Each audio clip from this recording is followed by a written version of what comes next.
Bismillahirrahmanirrahim. Assalamualaikum warahmatullahi wabarakatuh. Salam solusi, salam diskusi. Innal hamdalillah nahmaduhu wa nasta'inu wa nastaghfir wa na'udzu billahi min syururi anfusina wa min sayyiati a'malina. May yahdihillahu fala mudhillalah wa may yudlilhu falan tajida lahu waliyyan mursyida. Asyhadu an la ilaha illallah wahdahu la syarikalah wa asyhadu anna Muhammadan abduhu wa rasuluh, amma ba'du. Awalan hayya bina nashkurullahi syukran katsiran ilallahi azza wa jalla alladzi qad ata'na ni'matan katsiratan wa hidayatan hatta nastati an najtami fi hadzal makanil mubarak insyaallah. Sanian salatan wa salaman nursilu ila habibina Mustafa Muhammad sallallahu alaihi wasallam biqauli Allahumma shalli ala Muhammad wa ala ali Muhammad. Perkenalkan, nama saya Ibnu Dinarsyah. Dan perkenalkan, nama saya Fitra Ilamsyah. Kami dari kelompok 7 mata kuliah Filsafat Ilmu PBA 2 akan mendiskusikan tentang bab memahami epistemologi. Nah, yang pertama teman-teman, kita akan membahas tentang pengertian epistemologi. Epistemologi itu merupakan cabang filsafat yang mempelajari asal mula atau sumber, struktur, metode, validitas pengetahuan. Epistemologi merupakan salah satu cabang filsafat yang menjadi perhatian para ahli atau akademisi, dikarenakan kajiannya menelusuri secara mendalam, mengetahui mengenai hakikat pengetahuan dan cara memperolehnya. Nah, para ahli filsafat dan akademisi itu memberikan tanggapannya yang berbeda-beda dalam mendefinisikan pengertian epistemologi. Nah, apa itu teman? Pengertian epistemologi diantaranya. Oke, tadi kita akan membahas tentang perbedaan definisi para ahli epistemologi atau para ahli filsafat tentang mendefinisikan epistemologi. Yang pertama itu ada Simon Blackburn. Simon Blackburn ini mendefinisikan epistemologi itu adalah cabang filsafat yang berkaitan dengan sifat asalnya, karakter dan jenis pengetahuannya. Nah, topik ini termasuk salah satu yang paling sering diperdebatkan dan dibahas dalam bidang filsafat. Jadi, misalnya nih, tentang apa itu pengetahuan, bagaimana karakteristiknya, macamnya, dan serta hubungan dengan kebenaran dan keyakinan. Nah, yang kedua itu adalah D.W. Hemling. Nah, D.W. Hemling ini mendefinisikan epistemologi itu cabang filsafat yang berurusan dengan hakikat dan lingkup pengetahuan, pengandaian dan dasar-dasarnya, serta pertanggungjawaban atas pernyataan mengenai pengetahuan yang dimiliki. Nah, yang ketiga itu adalah J. Sudarminta. J. Sudarminta ini mendefinisikan epistemologi itu sebagai teori of knowledge atau teori pengetahuan yang merupakan kajian filosofis untuk menelaah secara kritis dan analitis tentang dasar-dasar teoritis pengetahuan.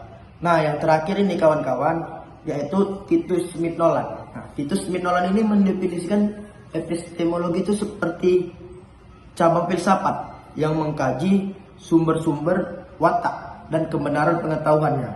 Di antaranya itu pertama, apakah yang dapat diketahui oleh manusia? Nah, yang kedua, dari manakah manusia memperoleh pengetahuan? Nah, yang ketiga itu, apakah manusia memiliki pengetahuan yang dapat diandaikan atau hanya harus puas dengan pendapat-pendapat dari sangkaan-sangkaan? Nah, yang keempat itu, apakah kemampuan manusia terbatas dalam mengetahui fakta pengetahuan, pengalaman indera, atau manusia yang dapat mengetahui yang lebih jauh daripada apa yang diungkapkan indera?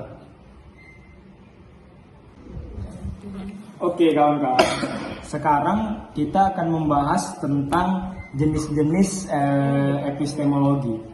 Oke, pembahasan mengenai jenis epistemologi itu menjadi penting, di mana dari jenis epistemologi awal dari pemikiran seseorang filsafat atau filosof dalam menemukan sumber pengetahuan yang diyakininya, yang terdiri dari 3 persoalan yang ingin dituntaskan. Nah, diantaranya itu yang pertama, apakah sumber-sumber pengetahuan, dari mana pengetahuan yang benar itu datang? Nah, dan bagaimana manusia dapat mengetahuinya? Nah, yang kedua, apakah watak dari pengetahuan? Apakah ada dunia yang real di luar akal? Dan kalau ada, dapatkah manusia mengetahuinya? Nah, sekarang yang ketiga. Yang ketiga, apakah pengetahuan manusia itu benar atau valid? Bagaimana membedakan antara kebenaran dan kekeliruan atau kebohongan? Ini adalah problem mencoba pengetahuan. Nah, jadi teman-teman, dari 3 persoalan di atas itu, ya kan, yang memunculkan beberapa aliran-aliran dalam epistemologi. Terdapat hakikat pengetahuan dan validitas pengetahuan yang harus diketahui. Jadi, mengenai dasar-dasar pokok epistemologi. Nah, yang pertama itu hakikat pengetahuan. Nah, hakikat pengetahuan ini terdapat 2 dimensi dalam aliran tersebut. Yang pertama idealisme dan yang kedua itu realisme. Nah, yang kedua itu validitas pengetahuan. Nah, validitas pengetahuan ini juga mempunyai kemaknaan yang kebenaran dinilai benar dalam salah satu tergantung terhadap pemaknaan kebenaran. Yang pertama, makna kalimat kebenaran dapat dipahami di proporsi. Yang kedua itu kebenaran dapat diartikan suatu perkataan yang bersifat semantik. Nah, sekarang kawan-kawan, kita akan membahas metode dalam memperoleh ilmu pengetahuan.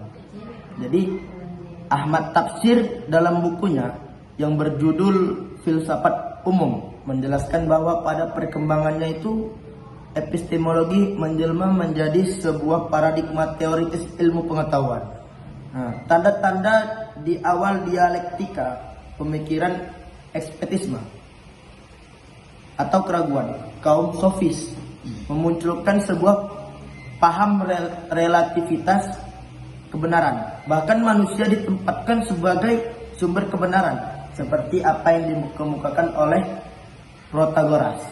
Nah, pengaruh pemikiran kaum sofis ini sangat berkembang dan memberikan kontribusi yang berarti dalam sistem birokrasi pemerintahan Yunani.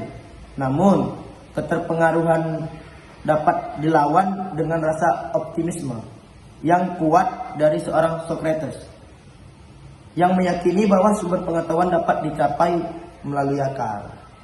Oke, jadi Socrates hadir dengan optimisme pencerahan untuk memberikan bahwa kebenaran dapat diperoleh dengan kemampuan akal manusia. Di sini ia menggunakan metode induksi untuk merumuskan tentang suatu kebenaran sesuatu. Paham Socrates ternyata mampu meredam dominasi. Nah, oke teman-teman, sekarang kita akan membahas tentang perbedaan epistemologi dan epistemologi barat. Oke. Penjelasan Adian Husseini bahwa terjadinya perbedaan epistemologi barat dan Islam itu disebabkan substansi ilmu pengetahuan barat berfokus kepada pengetahuan duniawi, nah, yang bertentangan dengan Islam, karena akan menyebabkan kerusakan dalam kehidupan manusia. Nah, berikut akan diuraikan perbedaan keduanya secara rinci, yaitu epistemologi barat. Epistemologi barat bersumber pada akal dan pengalaman dan akan berkembang menjadi aliran positivisme. Nah, sehingga akal dan indera dijadikan sebagai sumber ilmu tanpa memperdulikan wahyu. Sumber pengetahuan didapatkan dengan kebebasan berpikir, dan menjadi manusia sebagai locus perhatian. Yang kedua, epistemologi Islam. Nah, epistemologi Islam tidak mengabaikan akal pengalaman sebagai sumber ilmu pengetahuan. Namun, terdapat hal yang penting bahwa wahyu merupakan sumber primer dan dalam epistemologi Islam, di mana wahyu untuk para nabi dan ilham untuk manusia yang bersumber dari hati.